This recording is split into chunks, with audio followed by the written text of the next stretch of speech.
Hey guys, welcome back to another video for FAR 1. So we just walked through the basics of dollar value LIFO and kind of the intuition behind it and the conceptual part of it. So now let's go ahead and walk through a problem. I just quickly made this problem.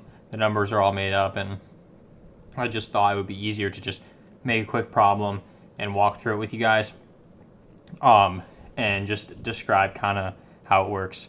So basically the problem says following data are available for Doherty Corp concerning its ending inventory. Inventory is valued on December 31 of each year provided, which is Doherty Corp's year end. So then you're given this chart. You have the year, the price index, and then the inventory end of year prices. And then they want us to required use dollar value LIFO method. What is the value of Doherty's ending inventory on December 31 of 2017? I'm going to do all 3 years.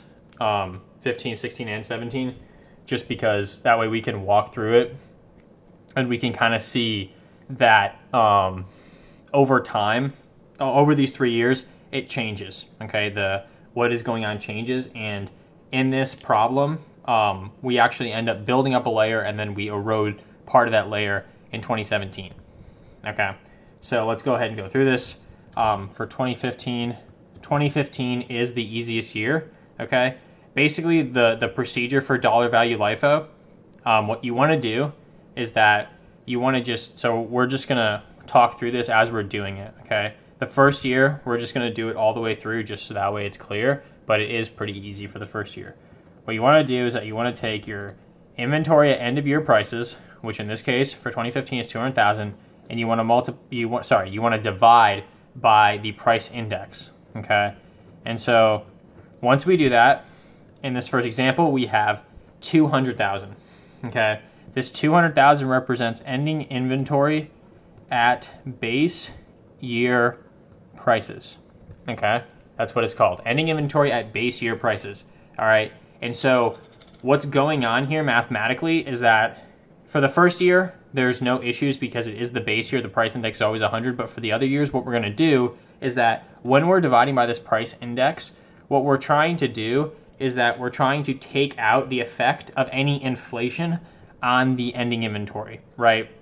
So what do I mean by that? What I mean is we're trying to measure increases. We're trying to measure whether the inventory increased or decreased, right? But if we were to say, okay, in this problem, there's $350,000 in 2016, and there's $200,000 at the end of 2015, valued at end of year prices. Well, it's very hard to determine based off of that information whether or not the inventory increased or decreased in terms of the actual quantity of inventory, because these are valued at different bases, right? The first one is valued based off of a price index of 100. The second one is valued as a base of 125, okay? And so what we have to do is that we have to take this inventory at end of year prices and then we divide by the price index. And so what happens there is that mathematically, you're basically getting all these numbers into an equivalent basis, right? You're valuing them all as of the base year. That's what we're doing. And then once we've done that, we're going to compare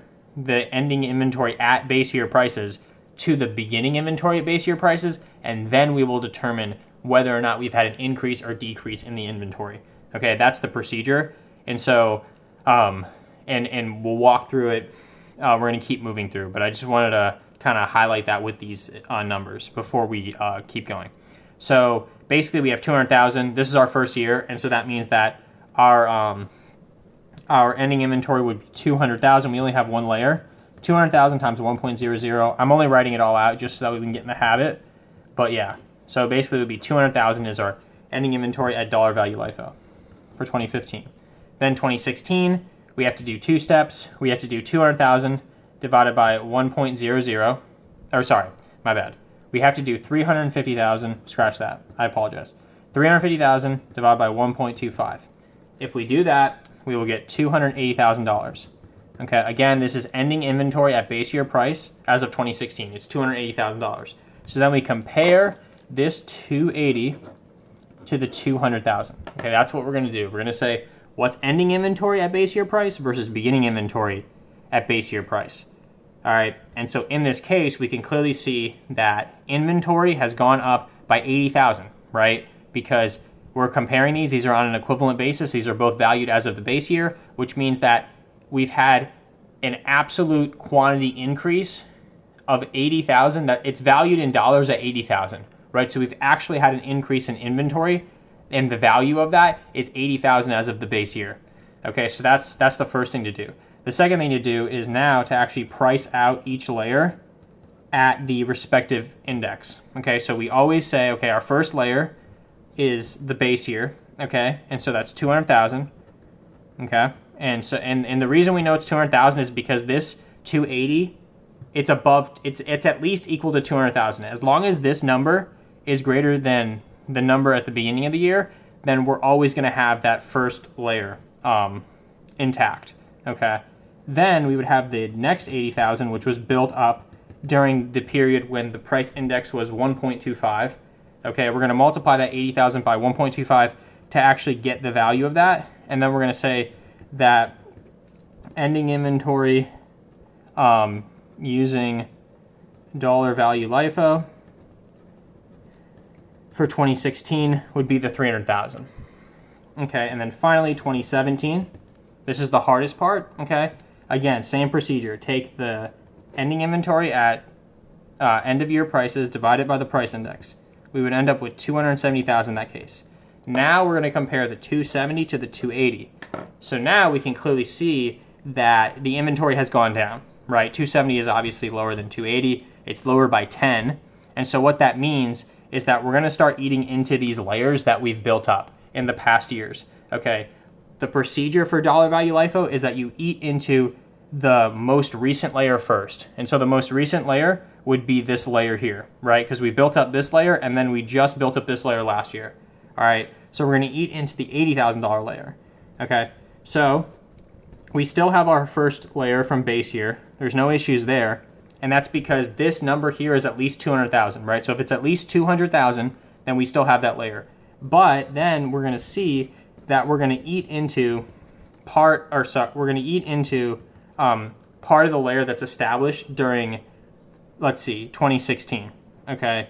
And so what happens is that we still have 70,000 of this layer left, right? So we build up 80,000, and then we still have 70,000 left because 270 minus 200 would be 70, all right? And so, sorry, I just wanted to make sure you guys could see that. I'm not sure if you could see that. I might have been getting cut off a little bit. You should be able to see it now.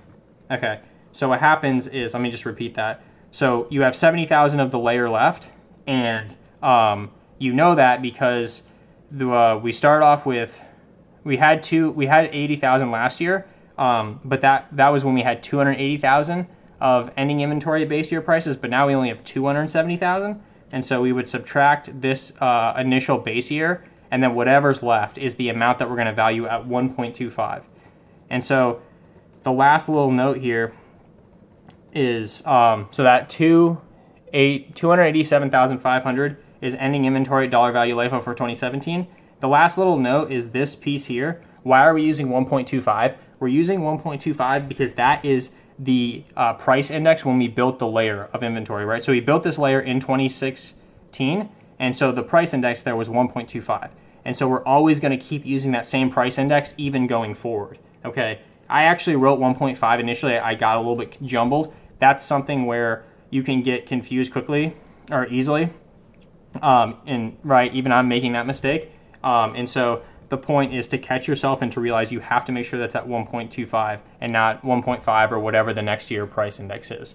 Okay, so there's an example of 3 years, starting at the base year, then we build up a layer, and then we eat away, right? And then if we kept going into the next year, and let's say that, in 2018, maybe the ending inventory at base year was something higher than 270, then we would build up a layer. If it's lower than 270, we would eat away the layer, right? And so that's how it works. So I hope this video helped, and good luck, guys, and see you in the next video.